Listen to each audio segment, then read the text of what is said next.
Hi there, this is Joe from ShopTo, and I'm joined by James. Hello. And this is our top 5 games of the year, as decided on our ShopTo gaming show. Okay, so we're going to jump straight into it. Our number 5 game of the year is Tales from Borderlands. Now, this is a game by Telltale. They've made quite a few games in the last year, haven't they, James? Quite a few, yeah. But why specifically would you say we chose this one? I mean, for me personally, it was probably the best story they've done. Some of the interaction moments, the quick time events are probably some of the best they've done. It kept me bringing back to the game. I was excited for the new episode whenever it was announced. For me personally, it's probably one of the best series they've done. Yeah, I'd have to agree. I did enjoy it, and I thought it was quite humorous. So, which is quite good. It's always good to get a bit of humour in there, isn't it? Yeah, definitely. Okay, our number 4 game of year is Dying Light. It might surprise some people because I don't imagine it was a pure mega seller, but me, you, Dan all played it. We all agreed that it's an absolutely fantastic co-op game, and it looks great. It's just a lot of fun, isn't it? Yeah, a lot of fun. It's a bit, as I said, it's a bit of a fresh take on the zombie world. I mean, give me an open world game and I'll probably love it, but if they put zombies in it, I'll probably love it even more. And this was a nice fresh take on that. The added of the parkour, the combat felt very, very clean and good. It was a bit different to Dead Island. It was a bit of a surprise for me, and I played through the whole thing in co-op and thoroughly enjoyed it. Yeah, me too. I mean, I've always been, ever since I played the first Dead Island, I've been a fan of this developer, so when I heard it was them made it, I was no hesitation, and I knew it'd be good, and it was. So yeah, I'm real pleased the way it came out, and I'm glad to see it's in our top 5 as well. Right, number 3 might surprise a few people because it's Fallout 4. Perhaps they'd think it would be a bit higher up the list, but it's on the list, so it should be grateful, really. But Fallout 4, yeah, I mean, I played it for hours before it came out, and I was reviewing it. I was a little disappointed with the graphics, to be honest. I thought it looked a bit disappointing. I mean, maybe it's just me. But as a sort of spectacle overall, and just the way the game is, and everything it gives you to do, I just really enjoyed it. It's probably my favourite Fallout so far, because I wasn't really a big fan of the series before, but I really like this one. What about you? Yeah, obviously a huge fan of Fallout. It was my personal game of the year, something I've been looking forward to for years, to be honest with you. So, I mean, it had its drawbacks. I understand your point on the graphics, but I didn't really expect much from Fallout. It's not one that is going to always be pleasing on the eye. But settlements, I'll give or take those. But for me, it was Fallout. I mean, it sounds quite simple, but that's almost all you need to say about it. Looking forward to the content that's obviously going to come out with it.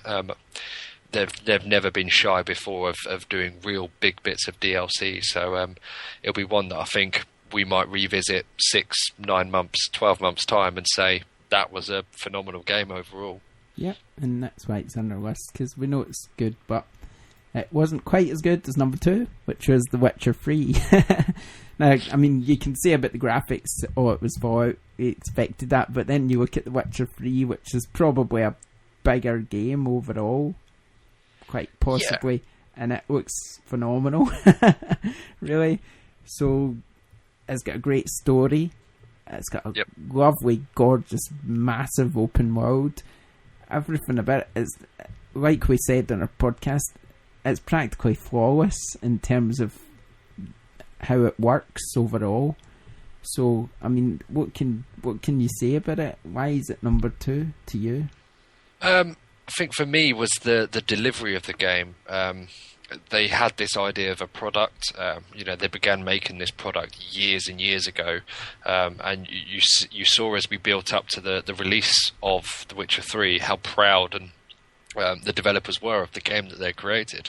Obviously, I know a lot of developers are always proud about what they do, but it almost had a different feel to this whenever they did interviews or anything like that. So, I mean, when it came out, for me, it was flawless. There was There was no problems with it. It was seamless in terms of the gameplay, the different mechanics within the game. It was all integrated with each other so well.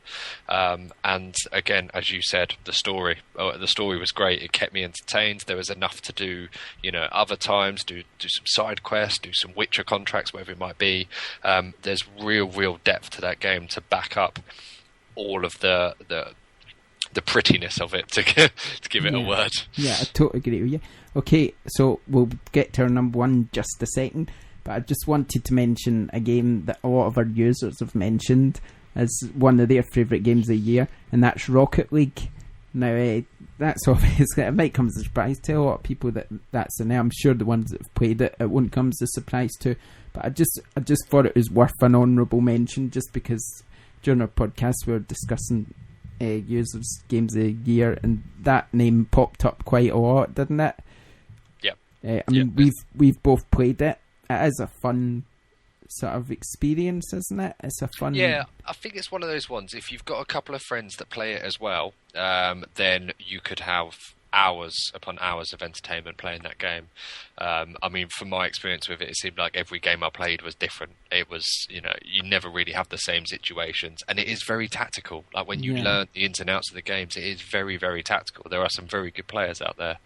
Yeah. I mean, just to show how popular it is. I mean, at EGX this year, there was people queuing to play that game in the Sony area, a game that had already been out for a few months. I mean, it just shows just how popular that game is. It's crazy, and my kids love it. I mean, I know adults love it. I love the couch co-op. I love the online co-op. It's kind of got something for everyone. So yeah, just thought we'd mention that in between our number two and our number one, which is Star Wars Battlefront. You can hear the pride in your voice. I'm very pleased that Star Wars Battlefront is our ShopTo Game of the Year, or at least our Game of the Year. I don't know if most of the people at ShopTo agree, but oh well, they're not here, so it's yeah. So number one's Battlefront. The reason for this is because it's just fun. It's Star Wars. It's fun. It's easy to jump into, play. It looks absolutely spectacular. If you've not played it and you're a Star Wars fan, then best way for me to describe it is it's just got someone's picked you up by a scruffy neck and chucked you into the Star Wars universe. Immersion I think is the big thing. You really get immersed in that Star Wars universe when you're playing it. And there's nothing quite like when you're speeding along in the speeder bike, or you're walking underneath a walker, or in an AT-ST, or in a TIE fighter, or in an X-Wing. It's not pure hardcore shooter. It kind of caters for everyone, but I think that's why it's probably my favourite game of the year, because it does cater for everyone. It's so easy to get into. It's so much fun. You can walk away, forget about it, and then you're always looking forward to your next game. All your friends who probably don't even like games are playing it for some reason. Do you know what I mean? It's just captured people's imaginations, I think, even non-gamers, and that is the biggest praise you can give it, because we want people who are non-gamers to be playing games. So if that can do that and bring them in, then all the better for it, really. So yeah, Star Wars Battlefront, our game of the year. So there we go. Thanks for joining us for our top 5 games of the year. And have a happy Christmas and a happy New Year. Thanks a lot. Bye. Bye.